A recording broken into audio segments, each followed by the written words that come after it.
राधे राधे महाराज जी। महाराज जी, अत्यंत शीघ्र भगवत प्राप्ति करने का कोई उपाय है? रोना। रोना कैसे आए? खूब नाम जप करो। नाम जप करते करते जब सब जगह से हार जाओगे, अपने में सामर्थ्य नहीं रहेगी, तो रोना कब आता है? सामर्थ्यहीन को रोना आता है। जब तक अपने में करने का राग है तो खूब करो। जब करते करते हार जाओगे तब फिर रोना आएगा कि आज की भी शाम गई, भगवान नहीं मिले, आज का भी दिन गया, भगवान नहीं मिले, क्या करूं, कहां जाऊं, किसके पैर पड़ूं, किससे प्रार्थना करूं, अब जिया नहीं जा रहा, दरस बिन दुख न लागे नयन। वो चिल्ला चिल्ला के रोता है, हा हरि, हा प्रियाजू, अब कृपा। यही से शीघ्र भगवत दर्शन होता है, यही से भगवत प्राप्ति होती है। कबीरा हंसना छोड़ दे, रोने से कर प्रीति, बिन रोए किन पाइया, प्रेम प्यारा मीत। भगवान से शीघ्र मिलना कहां हम चाहते हैं? हम चैन से सो रहे हैं, अच्छा भोजन पा रहे हैं, बढ़िया दिनचर्या चल रही, तो ये कोई भगवान से मिलने की चाह है? भगवान से मिलने की चाह में नहीं खान पान ते भावे है, नहीं कोमल वसन सुहावे है, सब विषय लगे ते खारा है, हरि आशिक का मग न्यारा है। कुछ अच्छा नहीं लगता, कुछ अच्छा नहीं लगता। जीना मुश्किल हो जाता है, जीना मुश्किल हो जाता है। कैसे? जैसे आकाश को हाथ से पकड़ना हो, अब हमारी सामर्थ्य नहीं है, कैसे पकड़ूं? और बिना उनके मिले अब चैन नहीं पड़ रहा, तो पुकारता है, रोता है, विलखता है।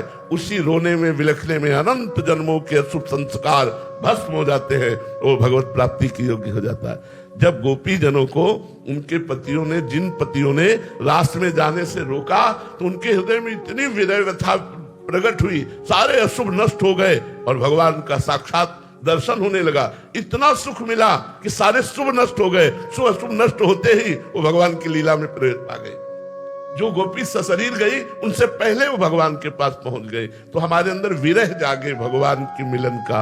इसके लिए खूब भजन करो। भजन के बिना विरह नहीं जागृत हो सकता। खूब भजन करो और भगवान की लीला कथा पढ़ो, भगवान की लीला कथा सुनो और भगवान से प्रार्थना करो कि मुझे रोना आ जाए, मुझे आपके लिए तड़पना आ जाए, विकलता आ जाए, आपके बिना जिया न जाए। प्रभु ऐसा विरह दे दो। देखो भूरी सखी के पद पढ़ करके देखो, वो कैसे चिल्ला चिल्ला के रो रहे, लेकिन देख लो खान पान नहीं भावे है। भूरी सखी जी जो सेवा कुंज में चना फेंक दिए जाते थे बंदरों को, और जो बंदर भी नहीं खाते थे, वो एक मुट्ठी बीन कर लाते और यमुना जल से धोकर उन्हीं को पा करके रात दिन राधा राधा रोते। तो एक दिन श्री जी ने गोस्वामी जी को प्रेरणा की कि हमारे भोलानाथ भोरी सखी यमुना किनारे भूखी रहते, हमारा प्रसाद उनको पहुंचाओ। तो थाल का प्रसाद ले गए और जब कहा कि श्री जी ने स्वयं उन्हें गोस्वामी जी को आज्ञा करी कि भोलानाथ जी को प्रसाद ले जाओ, तो प्रसाद आया है, तब और गुस्सा हो गए कि आप हमारी पीड़ा जानती हो, आप हमें प्रसाद देकर तसल्ली देना चाहती हो, आप स्वयं नहीं आना चाहती। एक इनका लिया, यमुना जी में प्रवाहित कर दिया और रोते। तब उनको भगवत साक्षात्कार। रुदुर सुस्वरम राजन, कृष्ण दर्शन लालसा। जब कुछ अच्छा नहीं लगता, कैसे मिले कैसे मिले, ये चटपटी लग जाती है, तब भगवान का साक्षात्कार होता है। महाराज जी लगभग 27 साल हो गए इस मार्ग में चलते हुए, उसके बाद 27 जन्म भी हो सकते हैं और 27 सेकंड में भी मिल सकते हैं।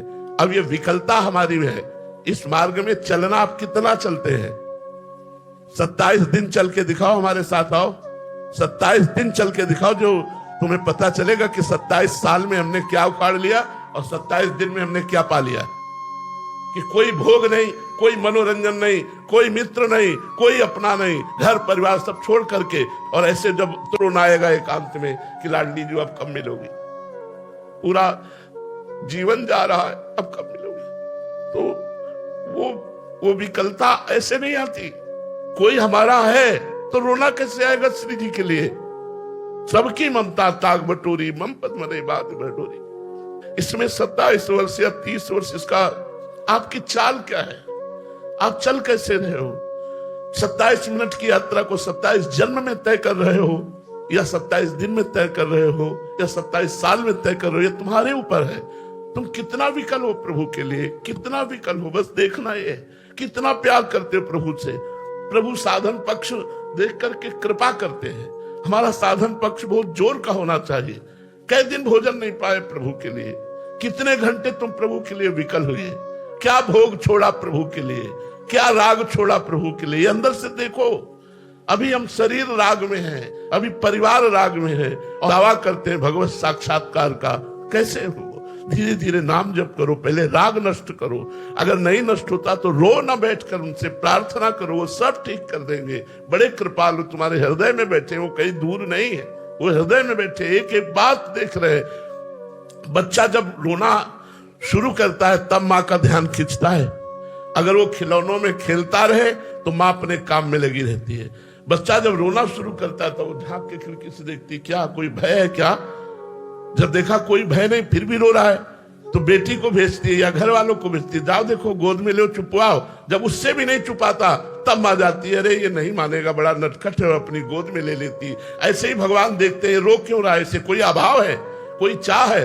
भेज दी चाह को, पूर्ण कर दी चाह को, उसमें मस्त हो गया तो भगवान नहीं आए। जब चाह नहीं है तो भगवान रिद्धियां सिद्धियां भेजते हैं, ये ले लो।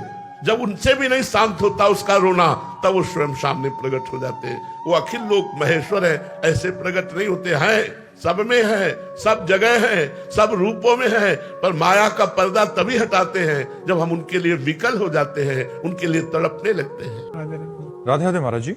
महाराज जी, क्या ये संभव है कि इसी पंचभूत शरीर में रहते हुए किसी भक्त को स्वर्ग लोग या उससे भी उच्च लोग का वास्तविक अनुभव हो जाए? हाँ, संभव है। भजन की गाढ़ वृत्ति उदय हो जाए तो तुकाराम जी सशरीर भगवान के वैकुंठ धाम को गए। मीरा जी सशरीर, मीरा जी का शरीर नहीं मिला। हरिवंश महाप्रभु सशरीर गए, चैतन्य महाप्रभु सशरीर गए। बहुत से ऐसे भक्तों के चरित्र आते हैं कि वो सशरीर भगवान के धाम को गए, उनका शरीर ब्रह्म रूप हो गया भजन करते हुए। तो अब साधारण तो नियम के अनुसार चलेगा कि शरीर छूटने पर असाधारण भजन।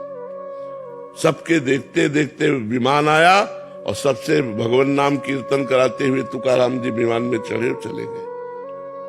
सशरीर, शरीर नहीं छोड़ा, सशरीर से ही वो वैकुंठ धाम गए। कभी किसी को मीरा जी का शव नहीं मिला, चैतन्य महाप्रभु का पार्थिव शरीर नहीं मिला, हरिवंश महाप्रभु का पार्थिव शरीर नहीं मिला। ये सशरीर सब भगवान के, मतलब इनका शरीर भी चिदानंद में था। तो अब वो तो आचार्य कोटि के महापुरुष हैं, पर अगर अपने भजन इस कोटि का हो तो भगवान ऐसा विधान कर सकते हैं। वैसे यहाँ का नियम है, काल मृत्यु लोक के शरीर को ध्रुव जी भी सशरीर गए। जब ध्रुव जी विमान पर चढ़ने लगे तो काल ने कहा हमारा बिना स्पर्श किए मृत्यु लोक से नहीं जा सकते आप। तो काल के सर पर पैर रख करके विमान पर चढ़े कि स्पर्श भी हो गया तेरा, और काल के सर पर पैर रखकर, यही तो भगवान के भजन की महिमा है। काल के सर पर पैर रख करके ध्रुव जी विमान, और आज भी अटल पदवी में ध्रुव शरीर से ही विराजमान है। तो अब ये भजन की बात है, अब इतना भजन हो जाए। अभी तो यहाँ भोगों से ही फुर्सत नहीं मिलती, भोगों के आकर्षण में हमारा समय नष्ट होता है। भजन कहाँ उस कोटि का, समझ रहे? बैठे बैठे अनुभव कर सकते हैं। देखो, बैठे बैठे अनुभव का मतलब होता है देह भाव का त्याग करके भगवत भाव रूपी शरीर की प्राप्ति, फिर उससे धाम आदि का दर्शन। जो दिव्य लीलाएं हैं वो इन शरीर से नहीं होती। दिव्य लीला के लिए दिव्य भाव होता है, जैसे सैचरी भाव, गोपी भाव, सखा भाव, वात्सल्य भाव, तो इनमें वो भाव देह प्राप्त होता है। अब वो तुम्हें दिखाई इसी शरीर में रहा है, लेकिन वो अपने शरीर से प्रियाजू के पास है, इस शरीर से नहीं। सहचरी वपु से प्रियाजू के पास है, गोपी स्वरूप से श्री कृष्ण के पास है, सखा स्वरूप से श्री कृष्ण के पास। वो भगवान के धाम लीला रूप का पूरा अनुभव कर रहा है, जैसे हम आपका अनुभव कर रहे हैं प्रगट में, ऐसे अनुभव कर रहा है। और वो ऐसे जब फिर चेतना आई तो खान पान शरीर की जो प्रक्रिया है वो हो रही वैसे। जैसे भाई जी से हनुमान प्रसाद पोद्दार जी के लिए आया कि कलम लेकर के संपादन के लिए बैठे और लीला में प्रवेश हो गया।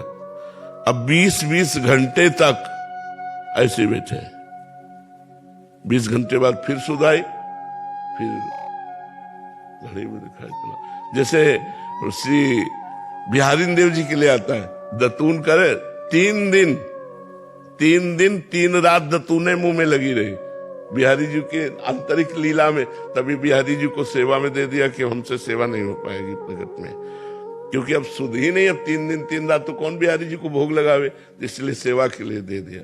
7 दिन तक इस भाव में डूबे रहे हुए मृद चिबुक प्रलोई प्रबोधत तू भामिनी करसों करटारत श्री नागरीदास जी। अब 7 दिन 7 रात को उसी शोभा में डूबे हुए तो वो सिद्ध महापुरुषों का जो सिद्ध भाव देह होता है, उस भाव देह के द्वारा भगवत धाम, भगवत रूप, भगवत लीला का प्रगट रसास्वादन होता है, ये शरीर रहते हुए भी। समझ पा रहे आप?